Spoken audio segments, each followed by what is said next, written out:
señor tenía las manos atadas, la cara y una forma rara, porque usted sabe que los que tiran por ahí a veces, ya aquí no es la primera vez. El ciudadano gobernador del estado me llamó y giró instrucciones precisas en relación al caso del empresario Felipe Sindoni. Se están procesando retratos hablados y haciendo pesquisas en el vehículo para lograr identificar a estos presuntos delincuentes.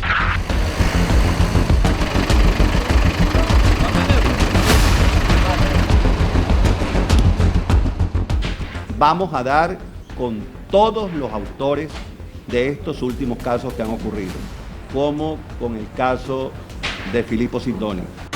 Hoy se inició la audiencia preliminar en el caso del homicidio y secuestro del empresario ítalo-venezolano Filippo Sindoni. Y queremos que la muerte de este amigo no sea en vano, que no quede como la muerte de un ser humano más.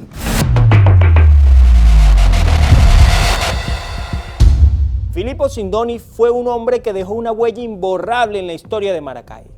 De origen italiano, adoptó a Venezuela como su patria. Con disciplina, constancia y un inquebrantable sentido de responsabilidad, levantó un emporio empresarial que transformó la ciudad. Su visión trascendía el éxito propio, buscaba progreso, desarrollo y bienestar para quienes lo acompañaban en el camino. Más allá de los negocios, Sindoni era recordado por su cercanía y calidad humana. Bondadoso y solidario, extendía su mano a quienes más lo necesitaban. Fue un empresario con rostro humano, que entendía que el verdadero poder no estaba en las riquezas acumuladas, sino en la capacidad de generar oportunidades y esperanza. El 29 de marzo del año 2006, la historia dio un giro desgarrador. Ese día, Filippo Sindoni fue secuestrado y asesinado en un hecho que estremeció a toda Venezuela. Su crimen no solo arrebató la vida de un hombre ejemplar, sino que dejó a Maracay sin uno de sus más grandes referentes de disciplina y liderazgo.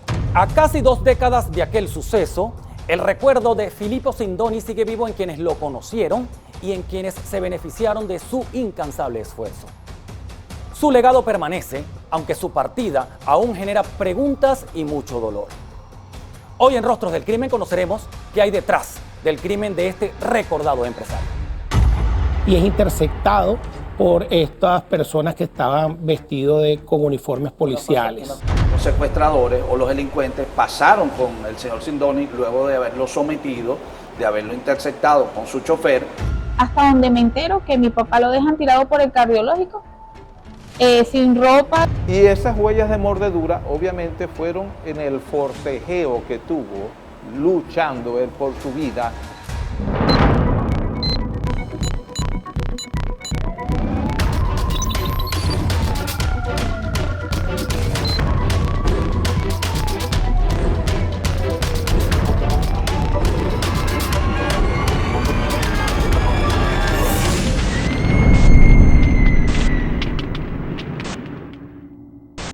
Rostros del Crimen está apegado a hechos estrictamente reales. No hay recreaciones ni dramatizaciones. Sus protagonistas hablan desde el rigor del suceso. Filippo Sindoni Giardina, con apenas 17 años de edad, salió con su hermano Giuseppe de su pueblo natal Copo de Orlando en Italia rumbo a Venezuela. Buscaban mejorar su calidad de vida y salir de una Italia convulsa por la Segunda Guerra Mundial en 1947. Ellos llegaron después de la Segunda Guerra Mundial, o sea, ya unos 2-3 años después de la Segunda Guerra Mundial, ya había una crisis muy grande en Europa. Filippo nació en el mismo pueblo de mi papá. Nacieron en el mismo pueblo, vivían en el mismo pueblo y después de esa Segunda Guerra Mundial, pues ellos salieron, como muchos inmigrantes salieron de Italia. Primero se asentaron en el estado Mérida, pero las dificultades económicas de la época lo llevaron a mudarse a Maracay para construir las bases de su vida. Él llegó muy bajos recursos económicos. Mi papá llegó con dinero, pero mira las circunstancias de la vida.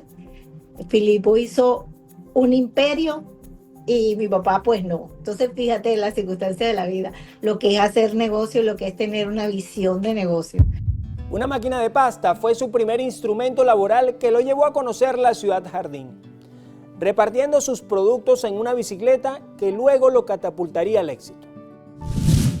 El cuento de mi papá es que él llegó con una maquinita y en el mercado principal de Maracay él comenzó a hacer pasta. ¿Okay? Él comenzó a fabricar su pasta. Sindoni era un hombre disciplinado y muy estricto, siempre enfocado en generar empleos. También lo caracterizaba su calidad humana. Él fue el fundador de la Casa Italia.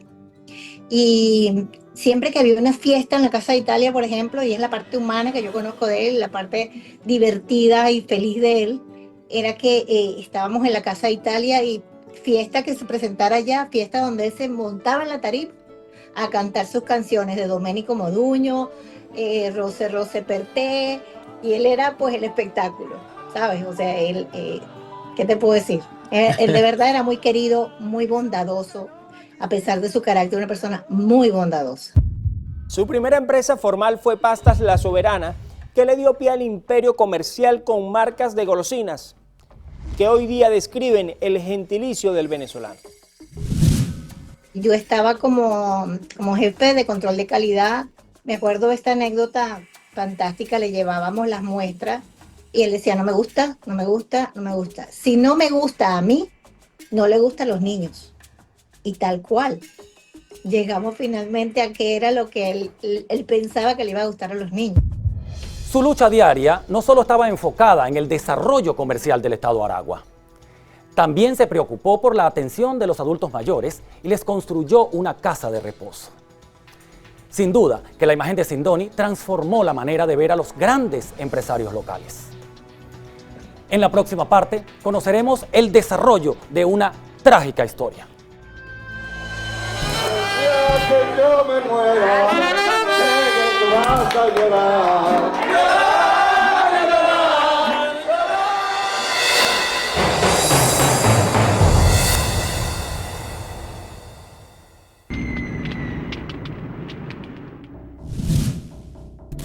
A las 8 de la noche del 28 de marzo del año 2006, Filippo Sindoni salió del centro comercial Las Américas, en compañía de su chofer y escolta, Jesús Alberto Sojo, a bordo de su vehículo Honda Accord color arena.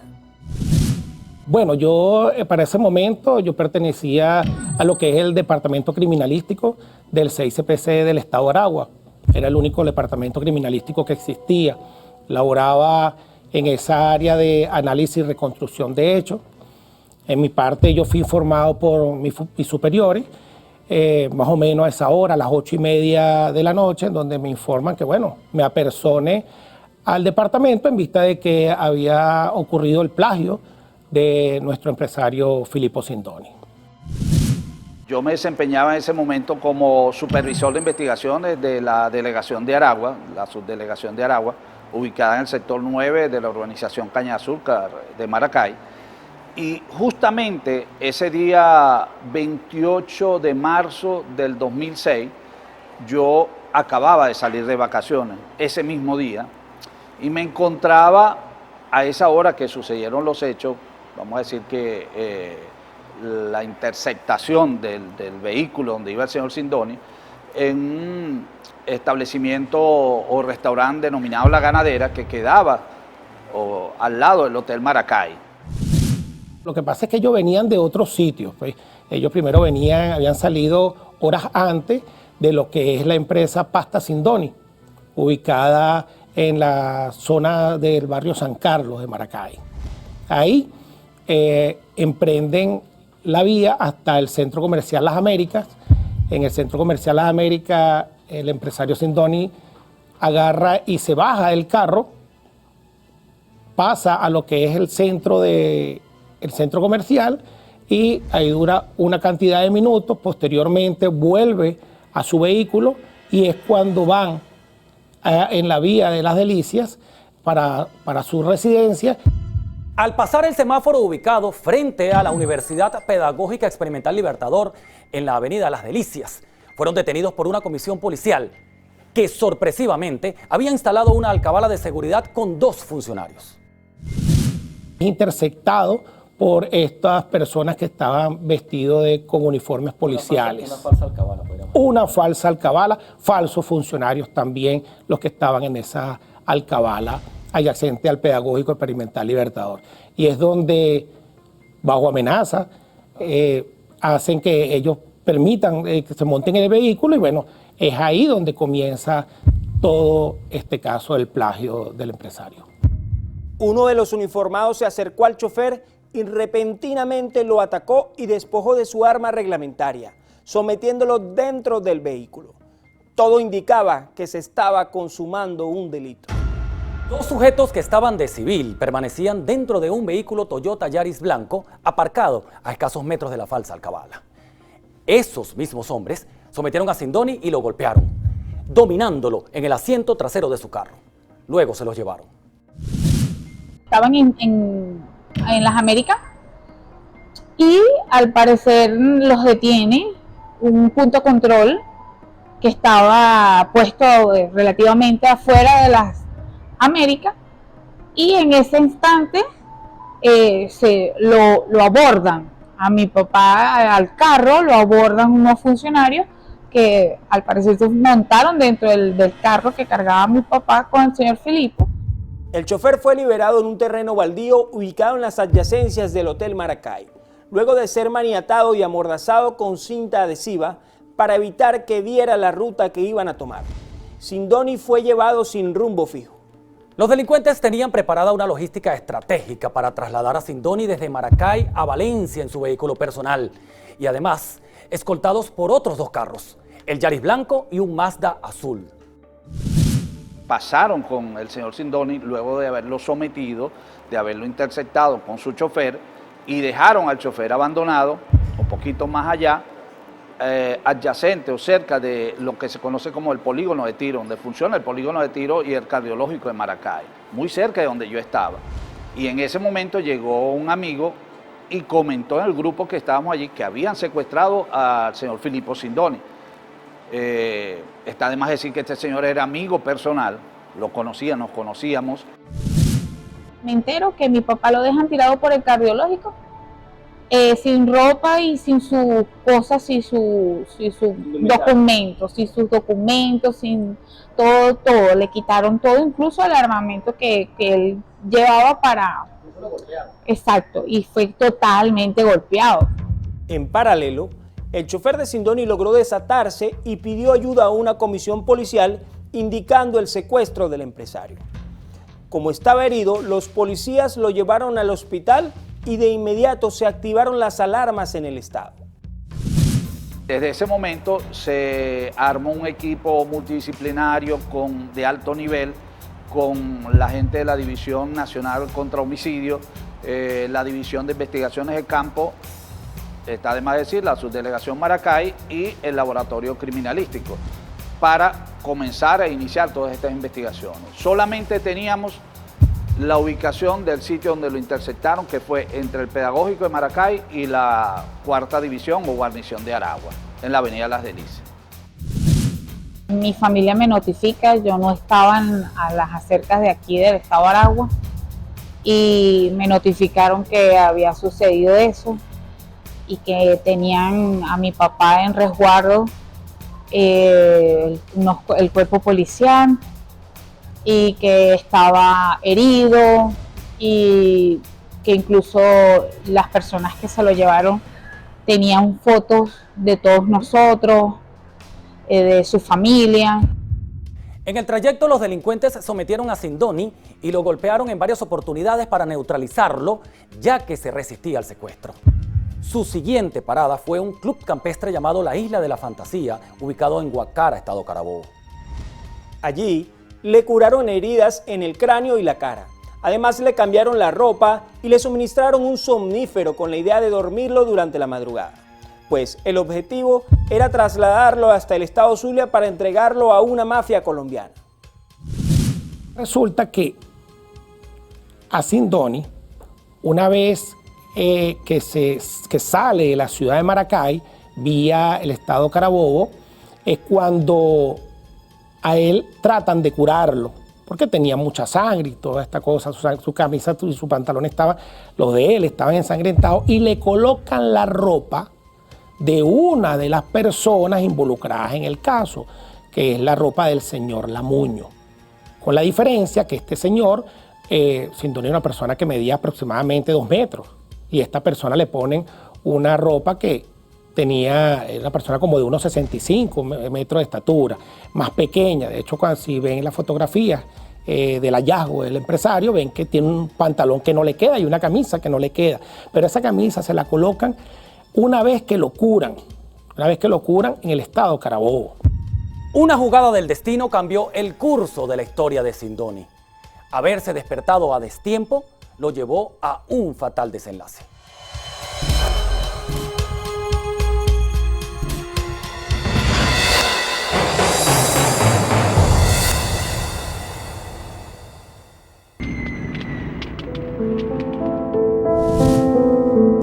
Yo nací en Italia y quizá ese es mi corazoncito, pero vivo en Venezuela desde 1949 y este es mi corazón.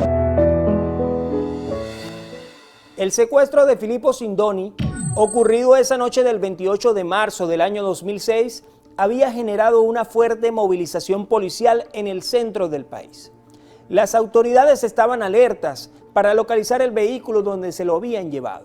Mientras eso ocurría, los delincuentes tenían sometido al empresario en una carretera del estado Lara, en la vía hacia Carora, y en donde hubo forcejeo constante porque Sindoni despertó repentinamente por la poca acción del somnífero que le habían suministrado. En esa carretera el empresario se despierta. Ahí lo llevan en un Toyota Yaris.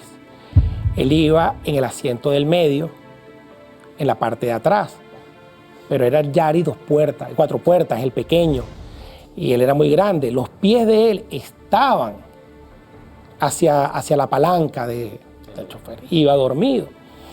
Él se despierta. Y es cuando comienza a decir que por qué le hacen eso, si son amigos, y comienza de alguna u otra forma a forcejear con el chofer, que era la persona hoy occiso de apellido Saavedra. El que tenemos entendido fue el que le dio muerte a Sindoni. Los delincuentes que lo llevaban, incluida una mujer, lo golpearon varias veces para tratar de desmayarlo, al punto de que uno de los sujetos lo mordió en la pierna izquierda. Esa herida dental sería clave más adelante. Era una persona de edad, pero corpulenta, alto, quizás más alto que los mismos individuos que lo sometieron, y eso hizo que ellos, para no herirlo con arma de fuego, lo golpeaban. Probable que iba maniatado también, pero iba forcejeando pues, con todos ellos. Y en los pies, en la pierna, es cuando recibe la mordida para que pueda soltar pues, y desista de esa pelea que tenía con ellos. Pero Sindoni fue un poco más allá. Uno de los delincuentes estaba vestido de militar y el apellido bordado en la chaqueta permitió identificarlo. Le habló directamente ofreciéndole dinero para que lo liberara y no lo asesinara. Se detienen en la Lara Zulia, aparentemente con el objeto de llamar al contacto y decirle que el señor estaba oponiendo mucha resistencia, que no tenían forma de controlarlo. Él logra identificar a este ex guardia nacional porque tenía el uniforme y decía su nombre o su apellido allí, y aparentemente lo mencionó por su apellido. Ya lo identificó, el tipo se sintió comprometido y aunado a la oposición, a la resistencia que él estaba manifestando, no lo podían controlar. Ya pasar una alcabala o un peaje era mucho riesgo para ellos, y retenerlo en otra situación, no tenían un plan B pues. Fueron minutos de angustia para los delincuentes, quienes repentinamente tomaron la decisión de desviarse del camino y abortar la misión de llevar a Sindoni al estado Zulia. El objetivo era otro: asesinarlo. Toma la decisión de desviarse de la ruta, salirse de la ruta, bajar al empresario, darle muerte, y posteriormente él se va en la huida él solo, dejando a los demás abandonados. A las 9 de la mañana del 29 de marzo, el 6CPC del estado Lara notificó el hallazgo de un cadáver maniatado y amordazado presentando una herida de bala en la cabeza. La descripción y las fotografías permitieron a los funcionarios identificar que se trataba de Filippo Sindoni, quien había sido secuestrado 12 horas antes en Maracay. Aquí no teníamos realmente sino un sitio de suceso, un sitio donde liberaron al chofer y el sitio donde apareció el cadáver. O sea, ¿cómo tú comienzas a armar eso, como bien lo has dicho? ¿Cómo comienzas a enlazar una cosa con la otra? Fue difícil, fue un trabajo muy arduo, de noches de trabajo de los funcionarios de la División de Homicidios, la investigación de campo, el laboratorio. O sea, de verdad, fueron muchas cosas que se tejieron allí y que hubo que descartarlas para llegar a lo que era verdaderamente.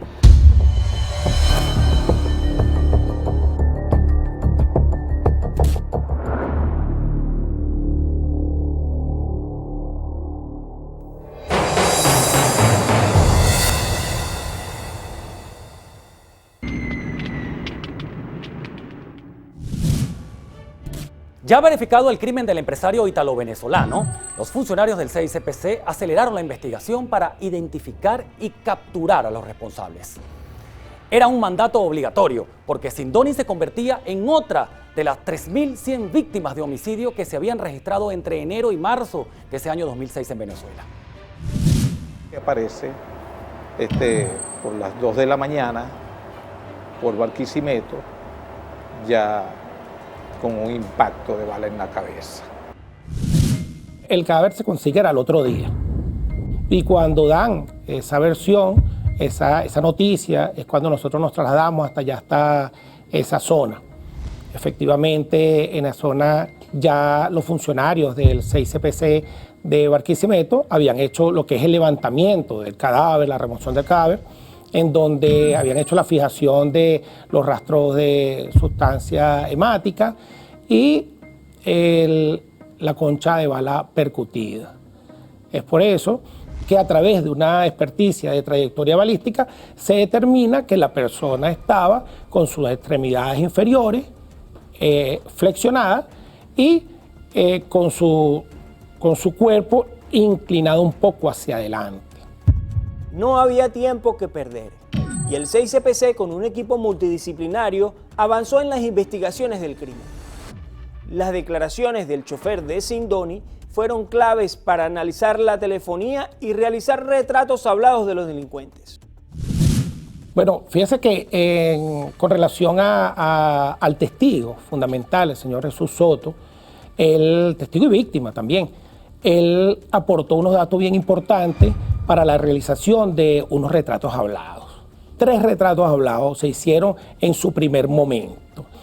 Y bueno, ahí ya se tenía lo que es el bosquejo de lo que pudieron haber sido estas personas involucradas cuando los detuvieron. Tan es así que una vez capturadas estas personas que hicieron esta parte de la captura del plagio de Sindoni, cuando se tiene esta captura de estas personas, pues resulta que los retratos hablados eran muy similares a ellos. Cada huella, cada evidencia tiene que ser colectada en este procedimiento, justificada para poder determinar, identificar a los autores de este dantesco crimen. La triangulación telefónica permitió a los investigadores localizar el recorrido que hicieron los sujetos esa madrugada. 2 números permitieron trazar la ruta entre Maracay y el estado Lara, además de localizar viviendas en Caracas, Maracay y Valencia, donde practicaron allanamientos. En menos de 24 horas ya sabíamos que había aparecido el cadáver del señor Sindoni en la vía Lara-Zulia, a la altura de Carora, estado Lara. Entonces, bueno, esto nos llevó a iniciar la investigación por la telefonía celular, porque comenzamos a tejer unas hipótesis. Las personas que actuaron aquí tenían que tener algún contacto o alguna comunicación, tanto en el traslado hasta ese sector donde apareció el cadáver o en el sector donde estaban pues ubicados en ese momento. Y realmente fue un trabajo muy arduo, se hicieron muchos diagramas con cruces de llamadas que se repetían en Valencia, en Carabobo, en Tocuyito, en Bejuma, pero que fuimos descartando y descartando hasta que logramos uno que sí se comunicaba, abría la celda acá, cerca del sitio del suceso, y luego se comunicaba desde Carabobo a el teléfono que abrió la celda allá en Carora, en el sitio del suceso. El 5 de abril lograron los primeros 3 detenidos por el caso en el sector Flor Amarillo del estado Carabobo. Se trataba de los hermanos de origen portugués Miguel Joao y Carlos Joao, además su cuñado Paulo Costa Márquez. Este último tenía en uso el aparato celular de Sindoni. Luego confesaron que un funcionario de Poliaragua era parte de la banda delictiva. Lo identificamos y esa persona fue aprehendida en su momento y allí se desató el resto de la investigación porque se abrió un abanico donde resultó involucrado eran unos ciudadanos de origen portugués, de ciudadanía portuguesa, y eran 3 que estaban involucrados. Luego logramos determinar el sitio donde fue llevado desde Maracay a Guacara, un club de música llanera denominado la Isla de la Fantasía, y allí también se realizaron otras aprehensiones con el encargado o el dueño propietario de este club, cuyo hijo estaba involucrado directamente y era el enlace entre este grupo delincuente y la guerrilla donde iban a entregar al señor Sindoni. El funcionario acusado era Víctor Contreras Belisario, adscrito a la División de Operaciones de la Policía, quien facilitó los 4 uniformes y demás implementos oficiales para instalar la falsa alcabala donde interceptaron a Sindoni. Este hombre fue capturado el 6 de abril en un allanamiento a su vivienda. Una vez que se captura y se tiene detenido a este oficial, a quien yo conocía también, porque por supuesto estamos en Maracay, aquí nos conocemos institucionalmente, y este oficial me comentó a mí cómo comenzó todo, pero me dijo esta palabra: te lo voy a decir a ti, pero no lo voy a declarar. Y ciertamente no lo declaró. Él me dijo, todo comenzó como un plan de un secuestro para entregarlo a la guerrilla, donde se iban a cobrar 10 millones de euros. La investigación cada día se adelantaba más y los funcionarios lograron identificar a los implicados y capturarlos uno a uno. Incluso un perro fue clave para identificar al autor intelectual. Se consiguieron varios vehículos, pues. Estos, una vez que se les practicaba la inspección técnica, lo establecido en el Código Procesal Penal, dejando constancia del estado en que se consiguieron y también preservando dichos vehículos para que fueran sometidos a activación especial, determinación de búsqueda de huellas dactilares, búsqueda de cabello o apéndices pilosos, muestras de ADN y toda evidencia de interés criminalístico que nos pudiera llevar al esclarecimiento de este caso. También en el barrido se colectan apéndices pilosos o llamados pelos, y estos apéndices pilosos se compararon, se hace un reconocimiento legal, un reconocimiento legal de estos apéndices en donde se van como de alguna u otra manera individualizando, ¿verdad? En donde nos llama poderosamente la atención un tipo de apéndice piloso de pelos que no eran de humano, sino eran de una especie animal. Este perro resulta que era de una de las personas que está involucrada en el caso. Esta persona, bueno, los que tenemos perros, sabemos que los que usan los perros dentro de la casa, esos pelos se van incrustando dentro de la ropa. En la próxima parte revelaremos una de las heridas que presentó Sindoni, que fue evidencia sorprendente para las autoridades.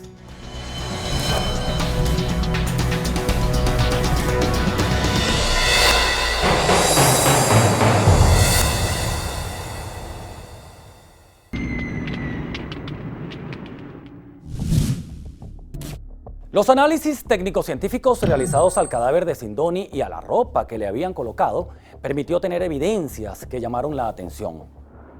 Por un lado, los pelos de un perro que fueron localizados y por el otro, la mordedura humana que le infirieron en su pierna. El escenario que presentaba con respecto al sitio, a la ropa y a las lesiones y heridas que presentaba Sindoni eran características de lucha.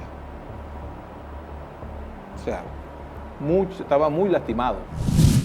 Resulta que hay algo anecdótico en este caso. Los investigadores se llevan esa información y cuando ellos están haciendo el allanamiento, si no mal recuerdo, en Flor Amarillo, en una de las casas de uno de los involucrados, pues resulta que uno de los investigadores llama y dice: recuérdame cómo era la característica del perro, porque estaban allanando y el perro encima, pero más que jugando que cualquier otra cosa.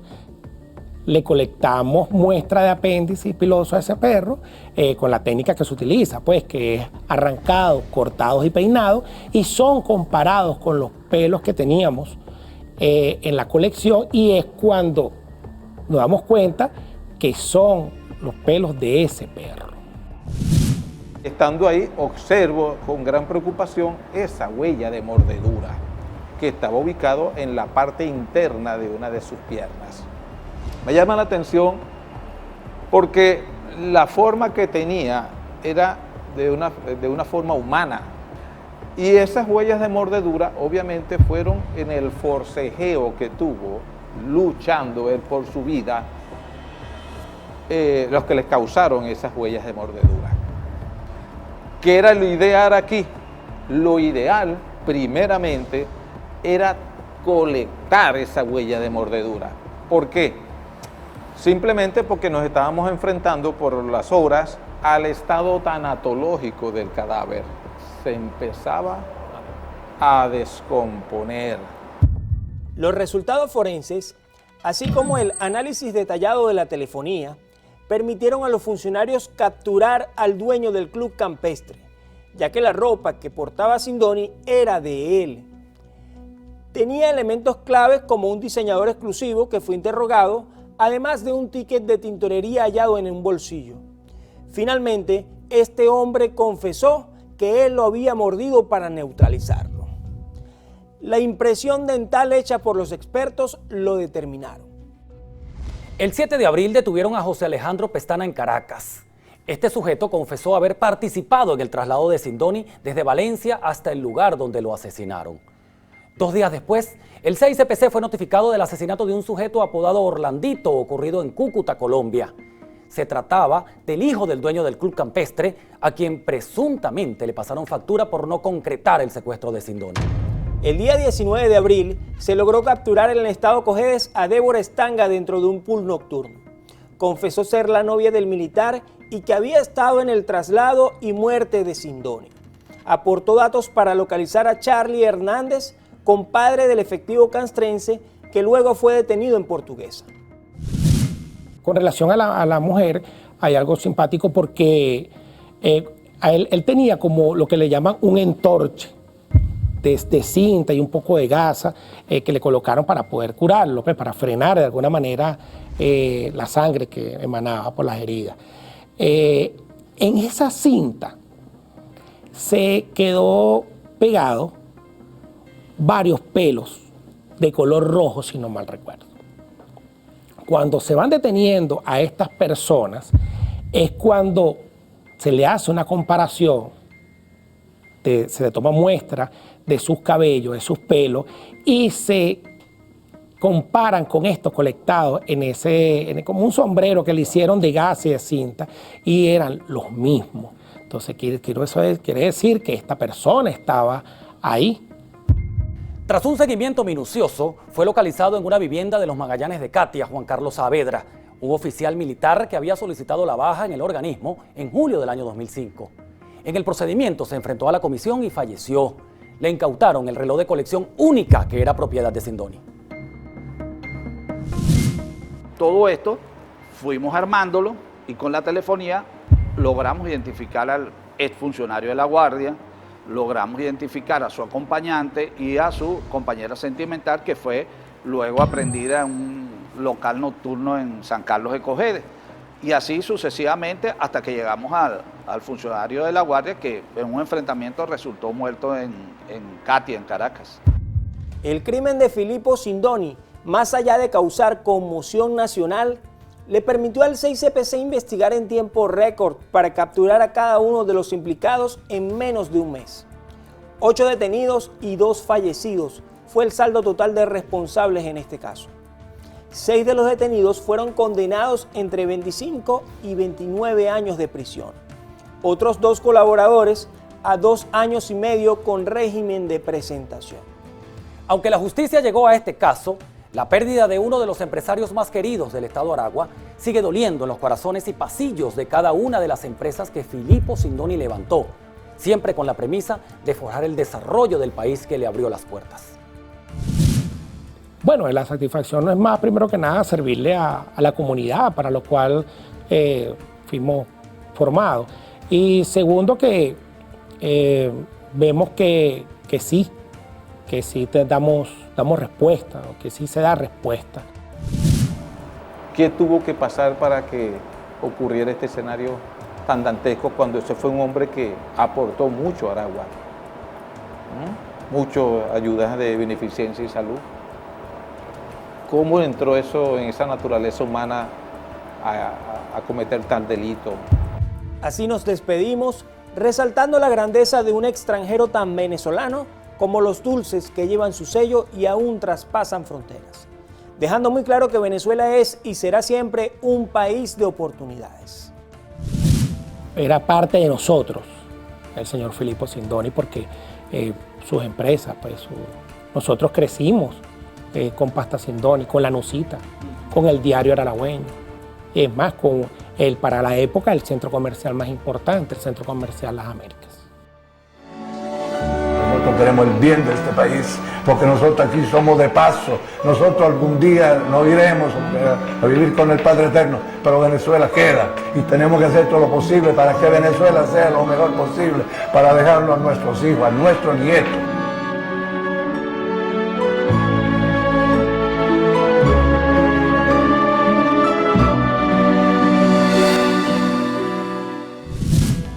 Los invitamos a mantener contacto con nosotros a través de nuestra cuenta de Instagram, Rostros DLC.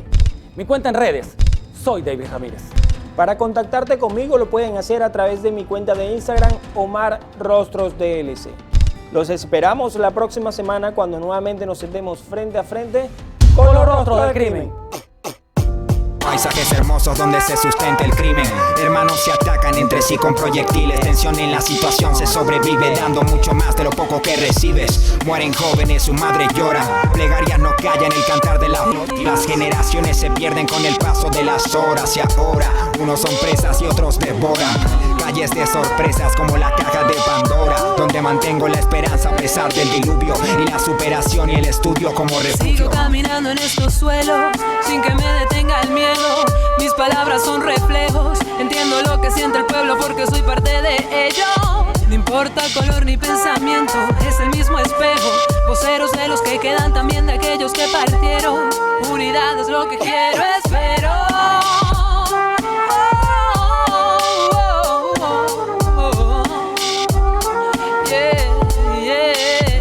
Yeah. Subjetivo quien produce. Proverso, Valeria Áñez.